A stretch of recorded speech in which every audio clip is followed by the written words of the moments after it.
আসসালামু আলাইকুম। প্রবাসীদের বন্ধু পরিবারের পক্ষ থেকে সবাইকে শুভেচ্ছা ও স্বাগতম। বন্ধুরা সবাই কেমন আছেন?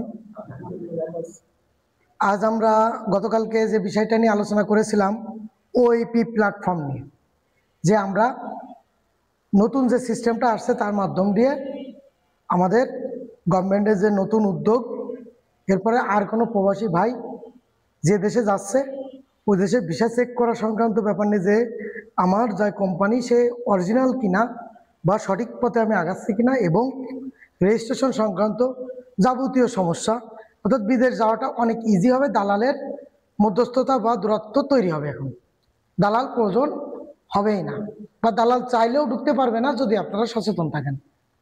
ঠিক তারই পরিপ্রেক্ষিতে যখন এরকম একটা খুশির নিউজ নিয়ে কালকে শেষ করলাম, আজকে সাথে সাথে আমাদের যে একটা ভাই উনি এসেছেন মলদোভাতে যাবেন, রাইট ভাই? ভাই মলদোভাতে যাবেন। মলদোভাতে উনি ভিসা পেয়েছেন, কিন্তু সেটা হোয়াটসঅ্যাপে ভিসা পেয়েছেন। আলহামদুলিল্লাহ, ভালো ভিসা পাওয়া ইউরোপ কান্ট্রির সৌভাগ্যের ব্যাপার। কিন্তু আমাদের ম্যাক্সিমাম ভাই এই সৌভাগ্যটা অর্জন করতে যে দুর্ভাগ্যের শিকার হচ্ছে। আমরা এই মলদোভা নিয়ে ভিডিওটা বানাচ্ছি দেখে এরকম না যে শুধু মলদোভার জন্য এটা প্রযোজ্য। ঠিক ইউরোপের ছোট রাষ্ট্রগুলোতে যারা যাচ্ছেন, খুব ভালো লাইফের আশায়, যে ইউরোপের আপনার সবারই ইচ্ছা থাকে যে ইতালিতে শেষ ঠিকানা, অথবা জার্মানিতে, এরকম ফ্রান্স, স্পেন, এরকম একটাতে দাঁড় করানো। এই স্বপ্ন নিয়ে যারা ছোট দেশগুলোতে যাচ্ছেন, আমি তাদের আজ কিছু ওপেন কথা বলবো। ওপেন কিছু বিষয় নিয়ে আমি খোলামেলা আলোচনা করব। আশা করি সবাই সাথে থাকবেন। বিষয়টা হচ্ছে, উনি যখন মলদোভাতে যাওয়ার জন্য কাগজ জমা দিয়েছে, তার আগে উনি বেশ কিছু বিষয় এখানে চেষ্টা করেছে, বা অন্যান্য বিভিন্ন কান্ট্রিতে উনি এর আগে চেষ্টা করেছে। যেমন আমি ওনাকে নিয়ে প্রাউড ফিল করি যে উনি খুব সচেতন। এই কারণে সচেতন, আমরা একটা দেশের ভিসা পাইলে কতক্ষণে যাব এই উদ্দেশ্যে উদ্গ্রীব হয়ে পড়ি, কিন্তু উনি কিন্তু সেখানে থেমে নাই। উনি কি করছে, যে ভিসাটা আমাকে যে কমিটমেন্ট দিয়ে এগ্রিমেন্ট করা হয়েছিল, কন্ট্রাক্ট পেপার, সেই অনুপাতে হয়েছে কিনা। উনার প্রিভিয়াস হিস্ট্রি, উনি হলো সৌদি আরবের একটা ভিসা পেয়েছিলেন, কিন্তু উনি যে ভিসাটা চেয়েছিলেন বা উনাকে যেটা দিতে চেয়েছিল, সেই কোম্পানি বা সেই ভিসাটা উনি পান নাই। যেটা পেয়েছিলেন সেটাও একেবারে যে খারাপ তা না, সেটাও খুব ভালো মানের একটা ভিসা, তারপরে কিন্তু উনি যান নাই। কারণ কি বলেন তো? যে কন্ট্রাক্ট ঠিক নাই, মেলে নাই, কমিটমেন্ট মেলে নাই। আমি খুব খুশি হয়েছি তাতে। তো দেখেন, এখন উনি মলদোভা যে ভিসাটা পেয়েছে, কিন্তু মেন পাসপোর্টটা এখনো হাতে পায় নাই। তার আগ দিয়ে যেহেতু উনি হোয়াটসঅ্যাপে পেয়েছে, এটা নিয়ে উনি জানতে আগ্রহী। আর সেই ইচ্ছাতেই ভাগ্যক্রমে কোনো ক্রমে আমাদের এখানে এসে পৌঁছায় গেছে। আমরা এই বিষয় নিয়ে এই জন্য এতদিন কথা বলে এসেছি, কিন্তু সরাসরি কাউকে আমি এরকম বসাতে পারিনি যে তাকে নিয়ে উদাহরণ দেব। দেখেন, গভর্নমেন্ট রিক্রুটিং এজেন্সি, বৈধ রিক্রুটিং এজেন্সি, আমি গতকালকেও বললাম 2676টা যে বৈধ রিক্রুটিং এজেন্সি, এদের কাজ হচ্ছে বিদেশে লোক পাঠানো, ওয়ার্ক পারমিট নিয়ে। ইউরোপের এই মলদোভাতে আমাদের কোনো অ্যাম্বাসি নাই, হাই কমিশনার নাই, কিন্তু অন্য দেশ থেকে এটা নিয়ন্ত্রিত হবে, বা আদারওয়াইজ এটা ভালো বলতে পারবে উচ্চপদস্থ কর্মকর্তা তারা। আমি ও বিষয়ে না গেলাম, আমি যে বিষয়টা নিয়ে গেলাম ভিসার ব্যাপার স্যাপারগুলো নিয়ে, বা ম্যান পাওয়ার। প্রথমে আপনাকে আমি ক্লিয়ার করে দিই, প্রথম যে কথাগুলো বলেছিল যে আপনাদের ম্যান পাওয়ার হবে তারপর টাকা। অ্যাকচুয়ালি ম্যান পাওয়ারটা কি, ম্যান পাওয়ার কিসের জন্য লাগে, ম্যান পাওয়ারের মাধ্যম দিয়ে আপনারা কী কী উপকৃত হবেন, সেই বিষয়গুলো ডিটেলস আমি প্রিভিয়াস ভিডিওগুলোতে বলেছি। সংক্ষেপে আপনাকে বলি, এখানে ম্যান পাওয়ারটা আপনার বাংলাদেশ থেকে বিদেশে কাজের উদ্দেশ্যে যাওয়ার জন্য, বাংলাদেশ এয়ারপোর্ট থেকে ছাড়পত্র নেওয়ার জন্য।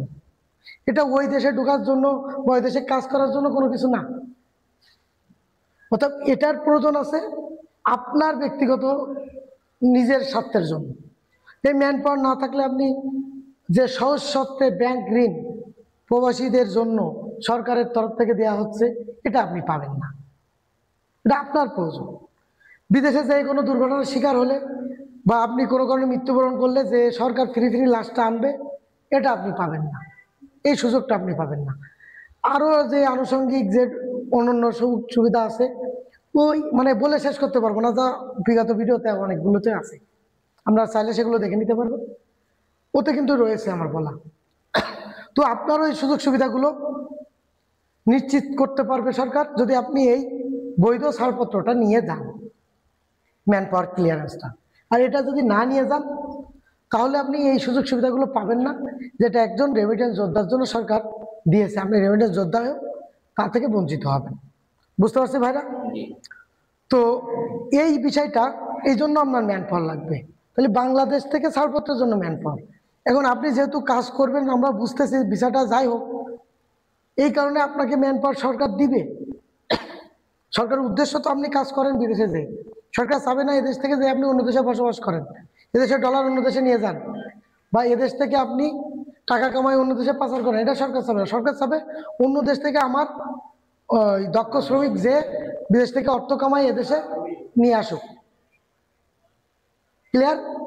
তো দেখেন যে মজার বিষয়টা, বা দুঃখের বিষয় বলেন বা আনন্দের বিষয় যাই বলেন না কেন, বিষয়টা হচ্ছে যে আপনাকে ম্যান পাওয়ার না দিলে বা আপনাকে ইনকারেজ না করলে ওই দেশে যে থেকে ইনকাম করে আপনি যে পাঠাবেন বৈধভাবে, এই কারণে আমি একটা ভিডিওতে বলেছি যে আপনারা অবশ্যই বৈধ পথে পাঠাবেন। কারণ আপনারা চাবেন না আপনার পাঠানো টাকা দিয়ে এখানে আপনার ছেলে সন্তান আত্মীয়স্বজন নেশা পান করুক। সেটাও আমি একটা ভিডিওতে বলেছি আপনাদের, যে অবৈধ পথে টাকা পাঠাইলে ওই টাকা কিভাবে আসে দেশে, কেন এরা ইনকারেজ করে ওই দেশে, কারণ হুন্ডি এগুলো কেন হয়েছে, যারা অবৈধ জিনিস নিয়ে আসবে তাদের জন্য তো সরকার কি দিবে না, কি দিবে না বলেন? শুনছিলেন আপনি? আমরা যখন বিদেশ থেকে যখন মালামাল কিনি, তার আগে কি করতে হয়? ব্যাংকে কি করতে হয়? এলসি খুলতে হয় না? তো মদ গাঁজা ফেন্সিডিল এসব আনার জন্য কি সরকার এলসি দেয়? দেয় না। দেয় কিসের জন্য? ভালো কাজের জন্য। তো এই যারা হুন্ডিতে টাকা নিয়ে আসে, এই পাঠান, এই টাকা দিয়েই তো এইসব আবিজাবি জিনিসপত্র নিয়ে আসে বাংলাদেশে। আপনি চলে যাবেন, আপনার অবস্থায় আপনার সন্তানরা খাওয়ার জন্য আপনি এনকারেজ করতেছেন। তো এই কারণে আমি বলি হুন্ডিতে দিবেন না। যাই হোক, ওর সঙ্গে যাবো না। তো আপনাকে তো বিদেশে যাইতে দিতে হবে, এর জন্য আপনি তো নাসর বান্ধা না, আমি ম্যানপাওয়ার করে যাবো, আমি যেহেতু যাই কাজ করব, আমি কেন এই সুযোগ থেকে বঞ্চিত হব? তো আপনাকে বিশেষভাবে অনুমতি দেওয়ার জন্য, যেটা যে কেউ চাইলেই পাবে তা না, আগে ভিসা কনফার্ম করে আপনি বিশেষভাবে অনুরোধ করলেন। কারণ কি, আপনাকেও তো তাকে বোঝাবে যে দেখেন আপনি এই ক্ষতির সম্মুখীন হতে পারেন। ইন্টারভিউতে আপনাকে প্রেশারাইজ করা হবে যে আপনি অবৈধ পথে না যাওয়া বা আপনার সিস্টেমটা বৈধ কিনা। সে প্রেক্ষাপটে কি করবে? আপনি কি করতেছেন? নিজে লিখিত দিচ্ছেন যে আমি নিজ জ্ঞানে, নিজ দায়িত্বে, নিজের টাকায় নিজে ভিসা কালেক্ট করে মলদোভাতে যাচ্ছি। ভিসা সংক্রান্ত কোনো জটিলতায় পড়লে, কোনো ক্ষতিগ্রস্ত হলে, অর্থদণ্ড গেলে আমি কারোর নামে কোনো অভিযোগ করব না, কারোর নামে কোনো কমপ্লেন থাকবে না, অর্থাৎ সরকারের নামে, বিএমপির নামে বা অমুক যার মাধ্যমে যাচ্ছে কারোর নামে আমার কোনো অভিযোগ নেই, কারোর কাছে কোনো ক্ষতিপূরণ চাইব না। এই সত্ত্বে তাহলে কি, আমি তো আপনার কোনো ইয়ে দিচ্ছি না, আমার দিলে সমস্যা কি? আপনি আমাকে দিচ্ছেন না যে আপনি প্রতারিত হতে পারেন, আপনার টাকা মার যেতে পারে, আমি মেনে নিলাম তো সব, তাহলে কেন দিবেন না? বিউটি দিতে বাধ্য। তাহলে কি এখানে ভিসা কি মেন ইস্যু হলো না? তো ইউরোপের ছোট দেশগুলোতে যে ভাইরা যাচ্ছেন, এটা তো কমন বিষয়, অনেকবার বলেছি, কিন্তু এখন যেটা বলবো এটা খেয়াল করে শুনবেন। আপনাকে 300 টাকা একটা স্ট্যাম্পে আপনার যে ম্যান পাওয়ার করানোর জন্য এটা লিখিত স্ট্যাম্পে সই নিবে। তো যার মাধ্যমে আপনি ভিসা কালেক্ট করতেছেন, ম্যান পাওয়ার হওয়ার আগে আপনিও একটা প্রয়োজনে 300 টাকার স্ট্যাম্পে এই জিনিসটা লিখাবেন যে আমি অমুক পাসপোর্টধারী অমুককে, অর্থাৎ আমি নাম, আমার পরিচয় এই, মানে এটা কে দেবে? এজেন্সি। এই মর্মে স্বীকারোক্তি দিচ্ছি যে অমুক পিতা অমুক মাতা অমুক, পাসপোর্ট নাম্বার এই, মোবাইল নাম্বার প্রয়োজনে হতে অ্যাড করে রাখবেন, আপনার আড়াল নাম্বার অ্যাড করবেন, দিয়ে তাকে ম্যান পাওয়ার ক্লিয়ারেন্স কার্ড করানোর জন্য তার দ্বারা আমি 300 টাকার স্ট্যাম্পে এই স্বীকারোক্তি গ্রহণ করিলাম। কোনো কারণে যদি সে এই ভিসা ভুয়া বা নকল প্রমাণ করিতে পারে, অথবা এই বিদেশ যাওয়া সংক্রান্ত কোনো সমস্যায় সম্মুখীন হয়, তার জন্য সমস্ত দায়ভার আমি নিজে গ্রহণ করব এবং তার এই সকল টাকা আমি একবারে পরিশোধ করে দেবো বা ফেরত দেবো। সে ফ্লাইটের পরে যায় ওখানে কাজ শুরু করবে। কোনো কারণে যদি প্রতারিত হয়, সে যদি তার ব্যাক আসা লাগে, এখানে আসা মাত্র আমার কাছে জানানো মাত্র 3 কর্মদিবস বা 7 কর্মদিবস একটা নির্দিষ্ট সহনীয় এর দিতে বাধ্য থাকবে। এই মর্মে উনি স্বাক্ষর দেবেন। দেন এখন 300 টাকার স্ট্যাম্পে আপনি 1000টা সই, কোনো সমস্যা নেই তো। কারণ কি, সেও তো একটা স্ট্যাম্পে আগে সই দিচ্ছে যে হ্যাঁ আমি এই কারণে ম্যান পাওয়ার করানোর জন্য তার কাছ থেকে এই সইটা নিয়েছি। সমস্যা আছে আপনার কোনো? তো আপনারা যারা ইউরোপ কান্ট্রিতে যাবেন বা যে কোনো দেশে যান, দেখেন যদি আপনি লিখিত দিয়ে আপনার ক্লিয়ারেন্স কার্ড নিতে হচ্ছে, আমি নগদে বলবো এই পন্থাটা আপনারা অবলম্বন করেন। আমি বেশি কিছু বুঝি না, কিন্তু আপনি আমাকে যা বুঝাচ্ছেন ওই জিনিসটা আমি একটু ঘুরে ধরবেন। একটা কথা, আমি বেশি কিছু বুঝতেই চাই না, বিচার দিকে তাকাইতে চাই না, কিন্তু আপনি যে আমার কাছে লিখিত নিয়ে ম্যান পাওয়ার করাচ্ছেন, ওকে ফাইন, আপনি একটা লিখিত দেন আমার আগে যে আপনি এটা আমার কাছে লিখিত নিয়েছেন। এখানে আপনারা তাহলে বুঝতে পারছেন একটা পয়েন্ট। দ্বিতীয়ত একটা পয়েন্ট যেটা তৈরি হয় ইউরোপ কান্ট্রিতে যাওয়ার ক্ষেত্রে, যে ভুলটা আপনারা কখনোই করবেন, এটা আপনাকে উপদেশ, আপনার জন্য আমাদের শ্রম বাজারটা হুমকির মধ্যে পড়তে পারে। যে কারণে যেমন সার্বিয়াতে যে রিজনটা ঘটেছে, বা আমাদের কসোভোতে, আলবেনিয়া, তারপরে আপনার নর্থ মেসিডোনিয়া, এই দেশগুলোতে কিন্তু ভালোই লোক যাচ্ছিল, যে কাজও পাচ্ছিল। কিন্তু ম্যাক্সিমাম কি করছে, ও দেশে যেদিন গেছে ঠিক ওই দিন বা তার পরের দিন গো কোথায়, ইউরোপে।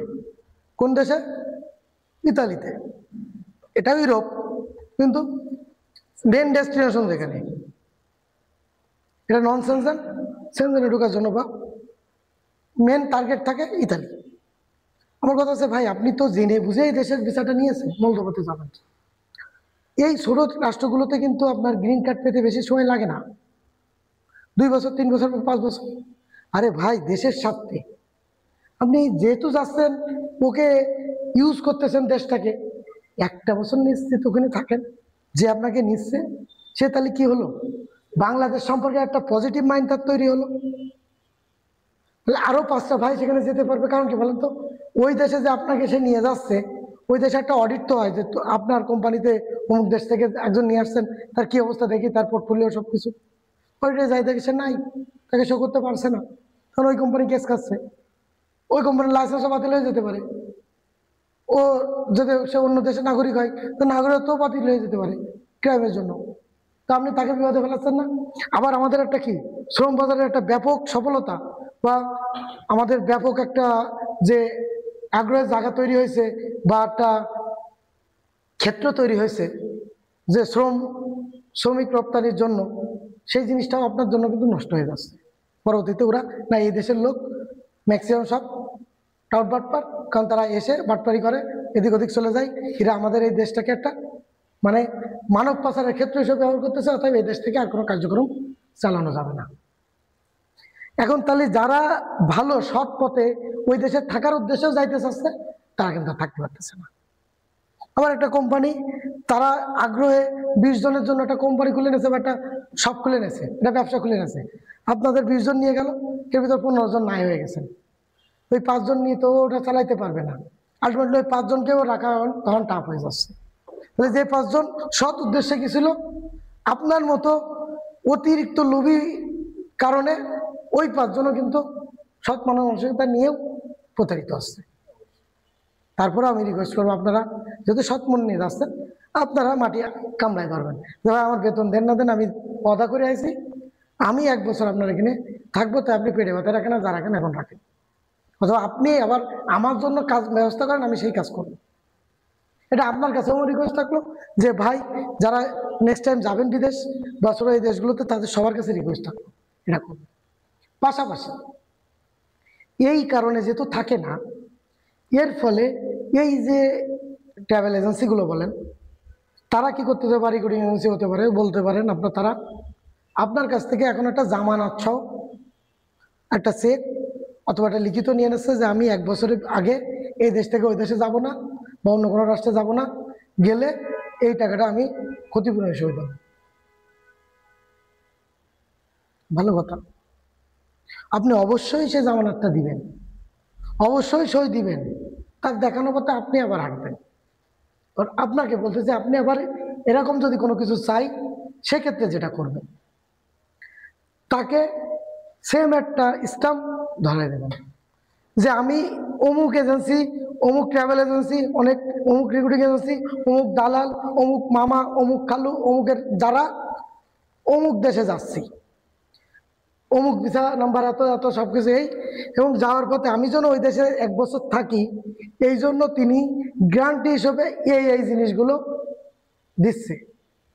কিন্তু উনি যাতে উনার যে ওয়ার্ক, আমার যে কন্ট্রাক্ট পেপার আছে, কন্ট্রাক্ট পেপার অনুযায়ী আমার এই সেবা নিশ্চিত করার কথা আছে, তিনি যাতে দিতে ব্যর্থ হয় বা এর প্রত্যয় ঘটে, সেক্ষেত্রে আমি অমুকের মাধ্যমে অমুক এই জানাবো, তারপরে যদি সলিউশন না হয়, সেক্ষেত্রে কিন্তু উনি আমাকে কোনো অভিযোগ দিতে পারবে না, বা উনি বলবে আমার কোনো অভিযোগ থাকবে না, সেক্ষেত্রে উনি গেলেও এই দলিল আর কোনো কার্যকরিতা দেখাবে না।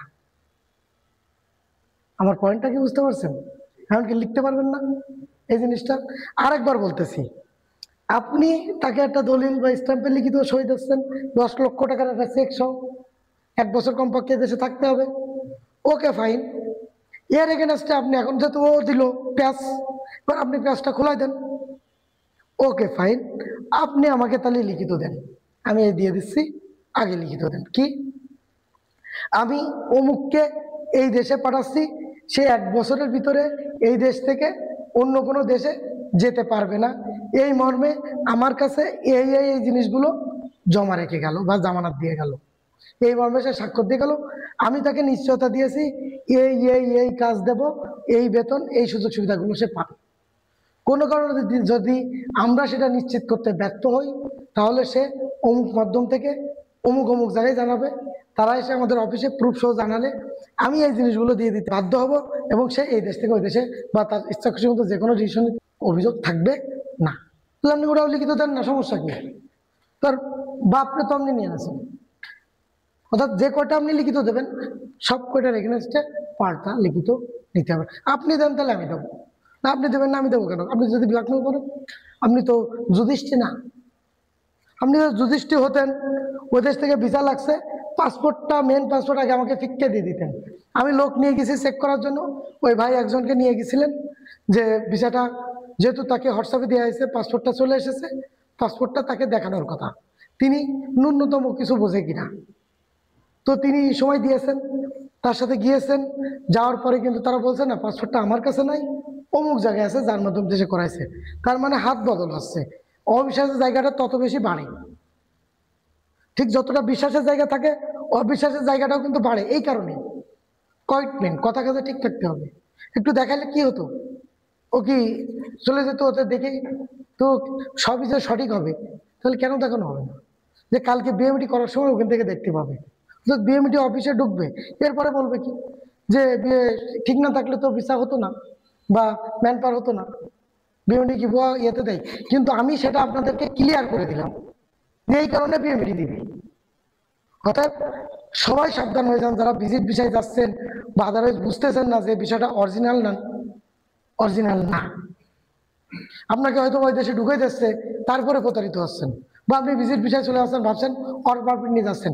এই জন্য আমি আরেকটা ভিডিও বানাইছিলাম, সেটা হচ্ছে কি, আপনারা হয়তো পেয়ে গেছেন অলরেডি অথবা পাবেন, অলরেডি মালদ্বীপের একটা পেয়েছেন, কিছু কথা তাতে পেয়েছেন যে আপনারা তাহলে 6-7 লাখ টাকা খরচ করে মালদ্বীপে যাচ্ছেন কেন, 1-1.5 লাখ টাকার ভিতরে আপনারা ভিজিট বিষয় ডাইরেক্ট যান, যেহেতু সে ওই দেশে যাওয়ার পরে আপনার কাজ দেবে বলেছে, আমার মামু হয়, তো যে তাই হয়, তাহলে আপনি স্মার্টলি মালদ্বীপে ঢোকেন 1.5 লাখ টাকায়, যাই ডলারে কিনে দেখান, আমি তো দেখেও দিয়েছিলাম, তারপরে আপনি কি করেন, সে যেহেতু কাজ দেবে দিক, সমস্যা কি? এই প্রসেসিংয়ে আমি কেন যাব, এত টাকা কেন দেবো? আমার পয়েন্ট হচ্ছে এটা।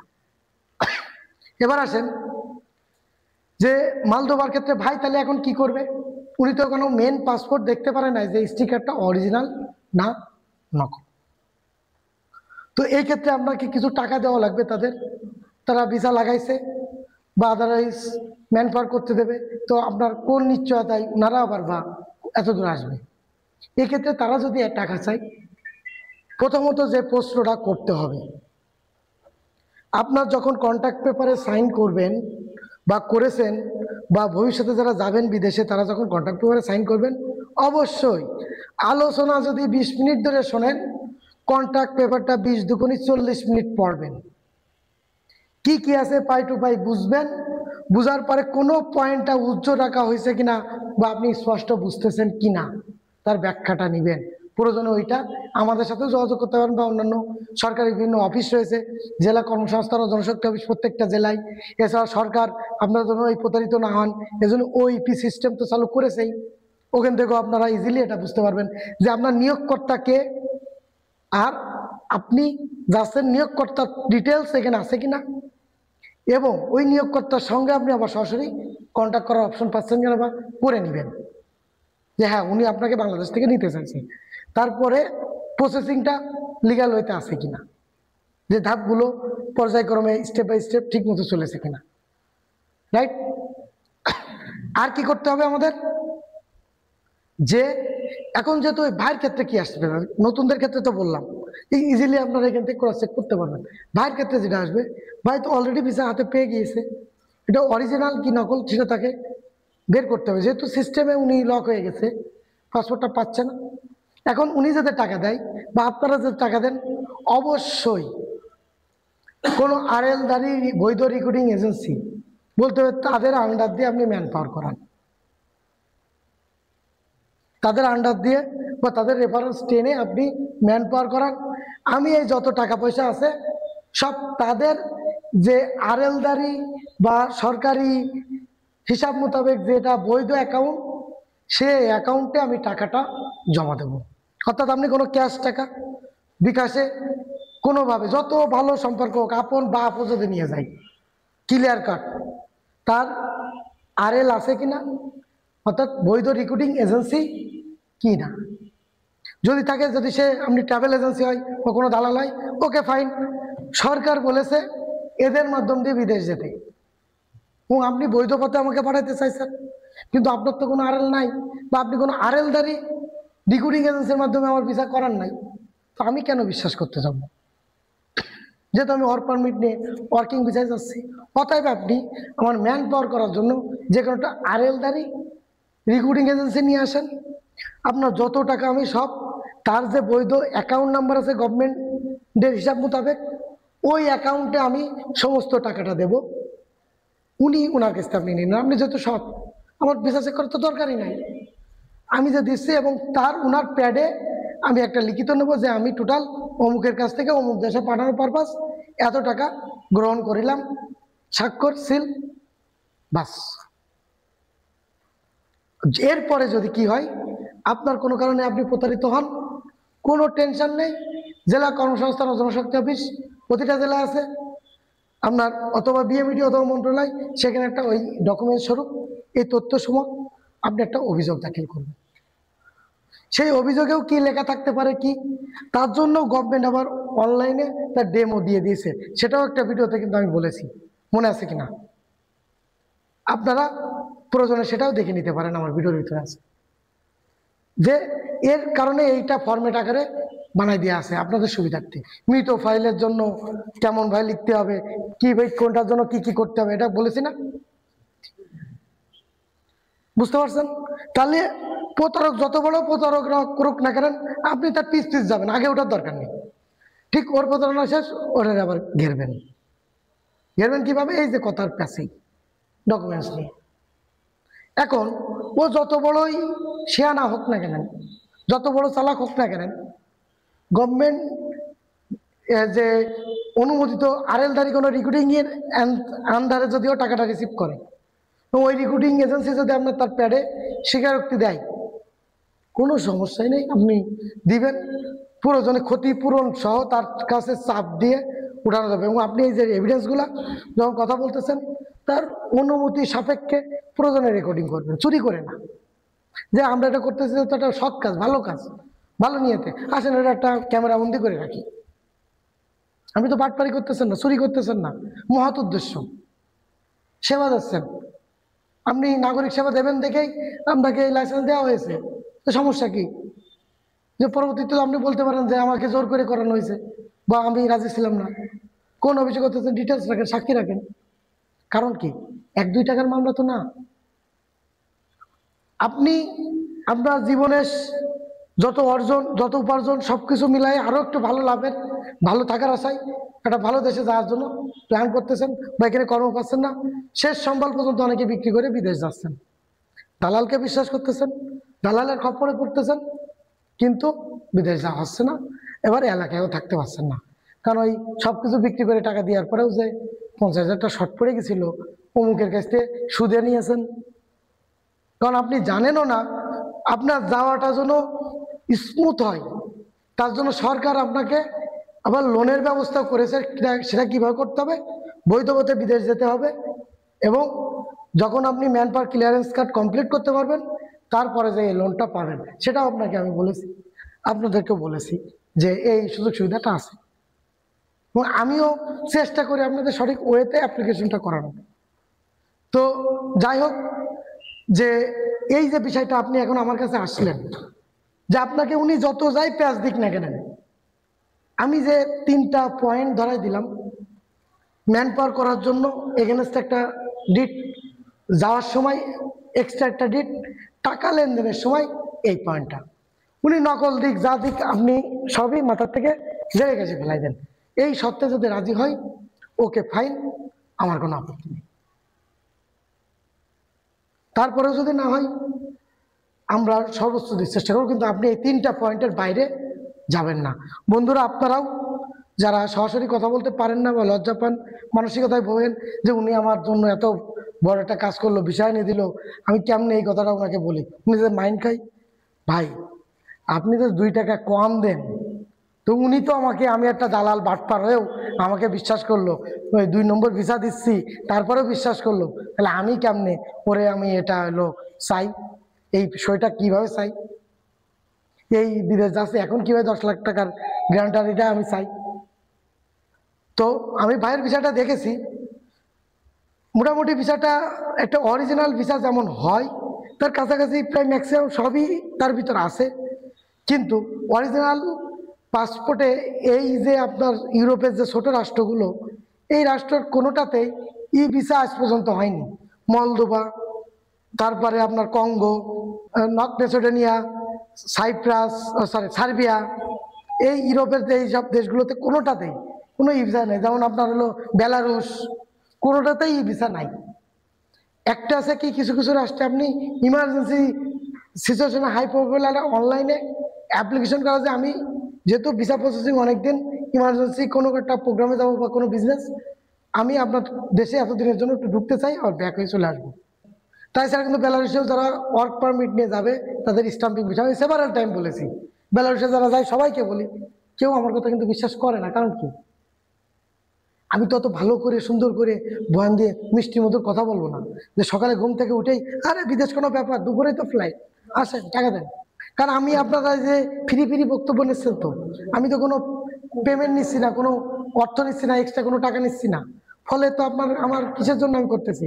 তো যাই হোক, আমি বেসিক যে 3টা পয়েন্ট আপনাকে ধরাই দিলাম, ওয়ার্ক পারমিটে সই করার সময় ডিটেলসটা পড়ে নেওয়া, আর আপনারা যখন ওয়ার্ক পারমিট সই করবেন, যে কাগজটাতে সই করতেছেন অবশ্যই তার একটা ছবি উঠে রাখবেন যে আপনি কিসে সই করছেন, অথবা একটা নকল আপনাকে নিতে হবে। দিবে না, কেন দিবে না? আপনি একটা ডকুমেন্টসে সই করছেন, কিসে সই করলেন, 2 দিন পরে যে চেঞ্জ করে এই সইটা অন্য কিছুতে দিয়ে দেয়, কোনোটা পয়েন্ট যদি উজ্জ্ব থাকে, কিভাবে বুঝবেন? অবশ্যই দিতে বাধ্য। অথবা আপনি কেন সই করবেন একটা কাগজে? একটা সইয়ের তো ভ্যালু আছে না, তাই না ভাই? তো এই বিষয়গুলো, এই 4-5টা পয়েন্ট যদি আপনারা মোটামুটি বিদেশ যাওয়ার ক্ষেত্রে একটু সচেতন থাকেন, আশা করি কেউ চাইলেও আপনাকে ক্ষতিগ্রস্ত করতে পারবে না। কিন্তু মামু খালু নামমাত্র সোনা বিকাশে 50,000 পাঠাই দিয়েছেন, হ্যান্ড ক্যাশ 2 লাখ দিয়ে দিলেন, এই টাকা উঠাইতে পারবেন না। কিন্তু এভিডেন্স সহ যদি আরএলদারি রিক্রুটিং এজেন্সির অ্যাকাউন্টে দেন এবং ডকুমেন্টস থাকে, অবশ্যই সেটা আপনি ফেরত পাবেন। প্রয়োজনে আপনি চাইলে ক্ষতিপূরণের মামলা করে তার কাছ থেকে এক্সট্রাও নিতে পারবেন, অতএব সমস্যা নাই। সেক্ষেত্রে আমি কি বোঝাইতে পারলাম আপনাকে? এখন আপনার যদি কোনো প্রশ্ন থাকে অবশ্যই আপনি বলবেন, আমি সেটা উত্তর দেবো। আমার কোশ্চেন হচ্ছে যে ভাইয়া যেহেতু উপকারের জন্য আমাকে একটা সলিউশন দিয়েছেন, এখানে বিষয় হচ্ছে যে যখনই আমি ম্যান পাওয়ার করতে যাচ্ছি, তো আমি যখন স্ট্যাম্পটা করব, তো ওইখানে আরএল নাম্বার, যাদের রিক্রুটিং এজেন্সি থাকবে তাদের আরএল নাম্বারটা থাকবে।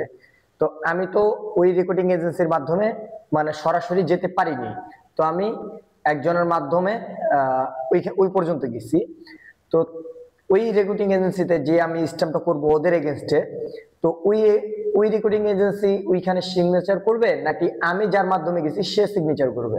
দেখেন, আপনি যখন ম্যান পাওয়ার করতেছেন কোনো রিক্রুটিং এজেন্সির আন্ডারে, তার মানে ম্যান পাওয়ারটা যার আন্ডারে হয়েছে, আপনি কাকে টাকা দিচ্ছেন কি বৃত্তান্ত, তার কোনো এভিডেন্স কিন্তু সেখানে মেন হবে না যদি না আপনি যার এগেনস্টে আরএল হয়েছে তাকে আটকাইতে না পারেন। অর্থাৎ অবশ্যই যে রিক্রুটিং এজেন্সির আন্ডারে আপনার আরএল এর আন্ডারে আপনার ম্যান পাওয়ার হচ্ছে, ওই রিক্রুটিং এজেন্সি আদৌ এটা জানে কিনা বা আদারওয়াইজ সে স্বীকারোক্তি এখানে দিবে, এখানে অন্য কেউ না, ওই রিক্রুটিং এজেন্সিকে এখানে স্বীকারোক্তি দিতে হবে। সেক্ষেত্রে যদি যে রেকর্ডিং এ আরএল নাম্বারটা ধারী যে রেকর্ডিং এজেন্সি, ওইখানে যদি ম্যান পাওয়ারের ওইখানে উপস্থিত যদি না থাকে এবং আমাকে যে মানে প্রোভাইড করতেছে ভিসা, যার মাধ্যমে আর কি যাচ্ছি, সে উপস্থিত রইল, সে বলতেছে যে ভাই উনি তো এখানে উপস্থিত নাই, তো আমরা এটা কাজ করতেছি, আপনি দরকার পড়ে সিগনেচার করে দিই। আমি এই পয়েন্টটা কিন্তু আপনাকে আগেই উল্লেখ করে দিয়েছি যে আপনার ভিসাটা যাচাই না করে আপনার ম্যান পাওয়ার হচ্ছে, কারণ আপনি ম্যান পাওয়ারের জন্য চাপ দিচ্ছেন। ভিসাটা যাচাই করার যে আনুষ্ঠানিকতা, যে প্রসেস, সেই প্রসেসটা মেনটেন করে আসতে গেলে আপনার লেট হয়ে যাচ্ছে। ওই কোম্পানি চাপ দিচ্ছে ইমার্জেন্সি তার হলো ফ্লাইট দেওয়ার জন্য, নাই এই কন্ট্রাক্ট সে বাতিল করবে। তো সরকার কি কখনো আপনার অমঙ্গল চাই? না। তো আপনার এই প্রসেসটা কমপ্লিট করে আসতে যে টাইমটা লাগতেছে সেটা সরকারের হাতে, মানে আপনার হাতে নাই। যা আপনার ভিসাটা তখন আর কার্যকর থাকবে না, কারণ ওই কোম্পানি আপনাকে নিতে চাবে না। ইমার্জেন্সি সিচুয়েশনে আপনার ফ্লাইট দেওয়ার জন্যই ম্যান পাওয়ারটা হচ্ছে, এই জন্যই তো আপনার কাছ থেকে লিখিত নিচ্ছে। তার মানে ওই এজেন্সির আরএল যদি সে নকল হিসেবে ইউজ করে, এজেন্সির মালিক যদি বলে আমার আরএল ব্যবহার করেছে, আরএল প্যাডে জমা দিয়েছে, আমার অ্যাকাউন্ট দিয়ে তো অ্যাপ্লাই করে নাই। কারণ কি, গত ভিডিওতে আমি যে বলেছি এখানে কি করতেছে নিয়োগকর্তা, আপনি যে শ্রমিক, বিএমইটি আর রিক্রুটিং এজেন্সি সবাই এর ভিতরে ইনভলভ। কিভাবে? প্রতিটা বৈধ রিক্রুটিং এজেন্সিকে একটা আইডি পাসওয়ার্ড দেওয়া হয়েছে। আপনি যে ম্যান পাওয়ারটা করতেছেন সেটা তো ম্যানুয়ালি অফিসে যে জমা দিয়ে করতেছেন, তার আইডি পাসওয়ার্ড ইউজ করে আপনি তো তার আইডি থেকে করতেছেন না। আমার হলে তো আমি আমার আইডি দিয়েই এটা সাবমিট করাইতাম। তো বিষয়টা এটা কেউ আমার নাম ব্যবহার করে হয়তো বা এই কাগজটার সঙ্গে যুক্ত করে দিয়েছে তাকে দেখানোর জন্য।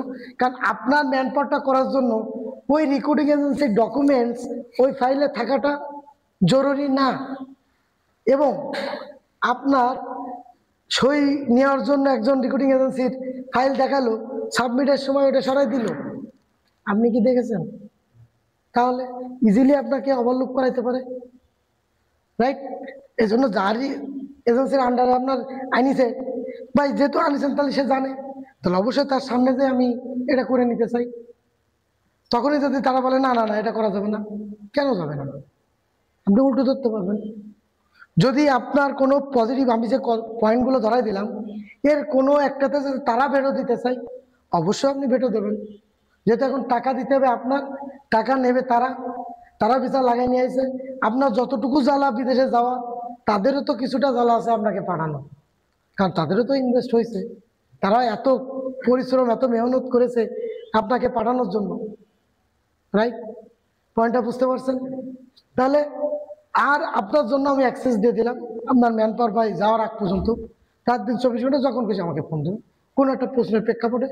যদি ইনকেস আমি বলি যে ভাই আমি বিজি আছি, যেমন কালকে রবিবার আমার নাবিশ্বাস চলে যাবে কারণ ফিঙ্গারের চাপে, তারপরে আপনার ফোনটা আমি রিসিভ করব ইমার্জেন্সি সিচুয়েশনে। আমি যদি কাজের ভিতরেও আপনি বলে যাবেন, আমি শুনি আর না শুনি, আমি কিন্তু ফোন ধরলেও কথা না বলে সরিয়ে যাব, একবারে এক কথায় উত্তরটা দিয়ে দেবো। কাজ থামাই। কিন্তু কাজের ভিতরে আমি কথা বলতেছি, কিন্তু আপনি ভাববেন না যে আমি কথা শুনতেছি না। আমি যত কথাই বলি, চিল্লাই যাই করি না কেন, কানে আমার হলো আপনার ফোন থাকলে ভাববেন যে আপনার এক কান আমার আপনারটা শুনতেছে, আর এক কান এদিকে কন্ট্রোল করতেছে। এটা আমি বলে দিলাম। আর ইনকেস যদি আমার লাউড উচ্চস্বরের শব্দটা শোনেন, কারণ সামনে অনেকে কথা বলে, সেক্ষেত্রে হয় কি যে আমি একটা ভালো কথাও বলতেছি কিন্তু চিল্লাই বলা লাগে। এইটা আবার অনেকে যারা সামনে থাকে তারা ভাই মনে হয় খারাপ ব্যবহার দিচ্ছে। এটা জন্য আপনি আবার নেগেটিভ হতে মাইন্ড করবেন না, কারণ এটা আমি আপনাদের বোঝানোর স্বার্থে বললাম। হ্যাঁ, অনেক ভিড় থাকলে বা ক্রাউড থাকলে শোনানোর জন্য জোরে বলতে হয়, আস্তে বললে শুনে না, যে কারণে গলা ভাঙা, যে ওখানে প্রেশার এখানে প্রেশার সবকিছু মিলাই। তো যাই হোক, এই ছিল বিষয়টা। তো যদি আপনার এই বিষয়ে আর কোনো প্রশ্ন না থাকে, আজকের মতো এখানে শেষ করি।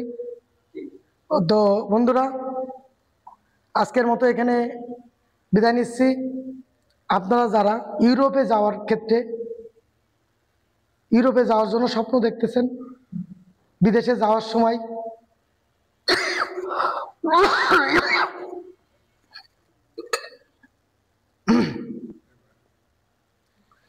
ইউরোপে যাওয়ার সময় বা অন্যান্য দেশে যাওয়ার সময় এই ধরনের সিচুয়েশনে পড়েন যে ম্যান পাওয়ার ক্লিয়ারেন্স কার্ড হাতে পাওয়ার পরে টাকা, তারা অ্যাটলিস্ট এই ওয়েগুলো অ্যাপ্লাই করতে পারেন। এটা যে শুধুমাত্র আমি মলদোভার জন্য করলাম তা না। আপনি যখন যাচ্ছেন, আপনার নৈতিক অধিকার যে আপনি A to Z বুঝে নেওয়ার। পাশাপাশি আমরা সবাই ফেরেশতা না যে ভুল করব না বা ইচ্ছা করে প্রতারণা করি না।